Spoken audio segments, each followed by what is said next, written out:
Whichever one. Hi, everyone. My name is Ravee Agyepong.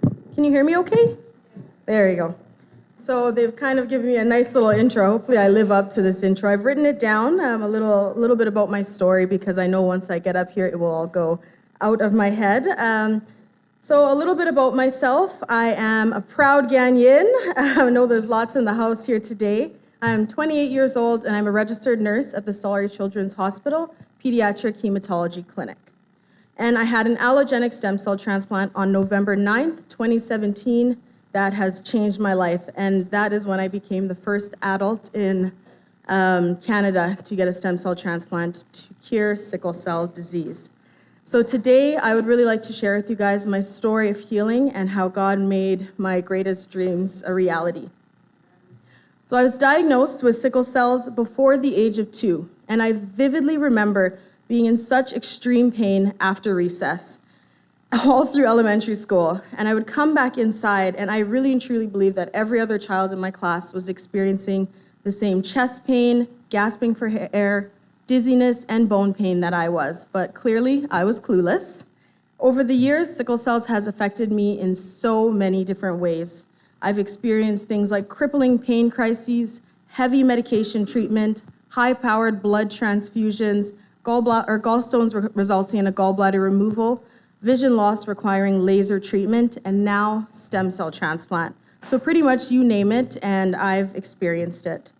So growing up, my sister encouraged me to learn a little bit more about my disease so I could take better care of myself. Eagerly, at age 12, I typed into the Google search bar, sickle cell disease, and the first thing that came up was a life expectancy of 14 years old.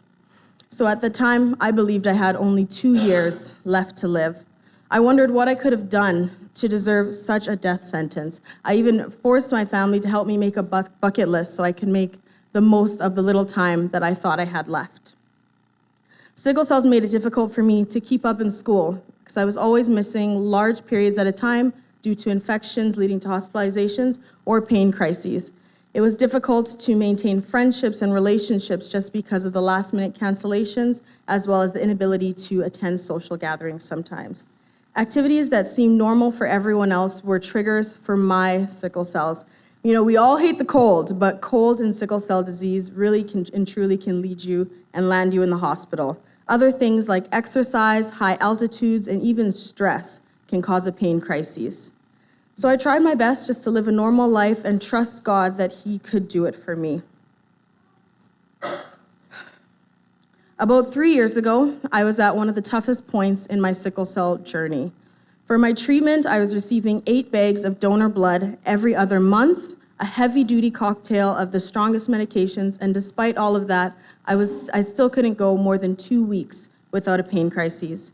It's a very scary place to be when even the highest treatments and the strongest medications were no match for my sickle cells. After countless hospitalizations, my hematologist finally realized I was desperate and willing to do almost anything for a chance at better health. We went back and forth about me being the first of his adult sickle cell patients to attempt this so-called cure. He just kept reading and reminding me of the long lists of risks and sacrifices associated, and that this really and truly would be a trial. With a little bit of convincing, despite his fears and hesitations, he eventually decided to refer me to the Calgary bone marrow the bone marrow transplant team. Before I knew it, I was getting myself and my siblings tissue matched. And on May 1st, 2017, I got the best news ever. My older sister and I were a 10 out of 10 perfect match. Transplant was now possible. By June, my family and I were headed to Calgary for our first meeting with the bone marrow transplant team. We left that appointment so excited but full of information. We had a huge decision on our shoulders. After months of tirelessly praying and weighing out my options, I realized that it was not by mistake that God laid this opportunity right in front of me. So despite my fears of the unknown, I was going to get a stem cell transplant. In the blink of an eye, I was packing my bags and preparing for a 30-day hospital admission and 100 days in Calgary. Terrified, but with my family by my side, I kept my mind positive, my faith high, and my eye on the prize. On admission day, I was shown to my room, and my 5-day course of chemotherapy was started immediately. As my nurse was injecting it, I was wondering, is it too late to run? Clearly it was. I braced myself because I thought the moment the injection was complete, you'd see the nausea, vomiting, and fatigue that you see on TV. But I was wrong. I was actually fine. The next step was total body irradiation, which in my eyes was possibly the scariest part about transplant. And it could have been because of the long list of adverse effects associated, or it could have been because they place you on a stretcher, secure you tightly, tell you to hold still, and then point a giant laser at you. Then, the day that I have dreamt of, hoped for, and prayed about was finally here. A day that growing up, I didn't even think was possible. Really, transplant itself is merely a stem cell infusion, and in less than 2 hours, you had a transplant. During that time, I was overcome with emotions. Happiness because my prayers had finally been answered.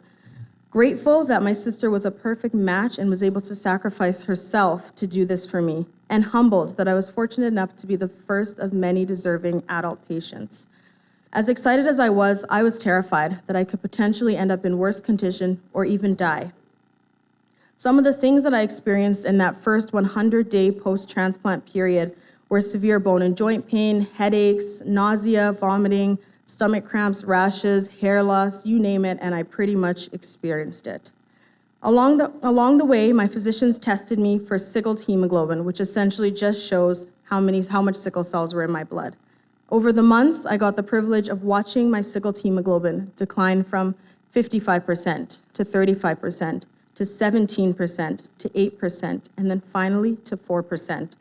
On January 25th, 2018, the test came back negative.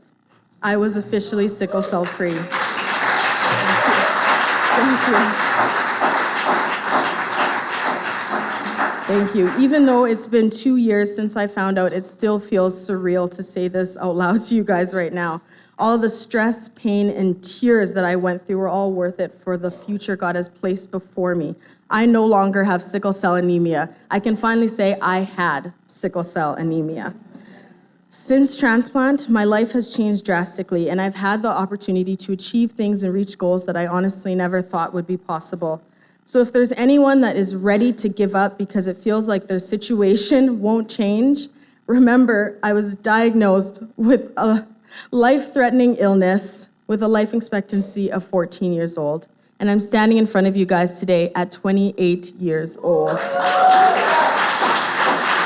thank you. Amen, amen. God truly makes the impossible possible. I thank God for the blessings and the favor He's given me. And I thank the organizers of this event for giving me the opportunity to share with you guys today. Thank you, guys.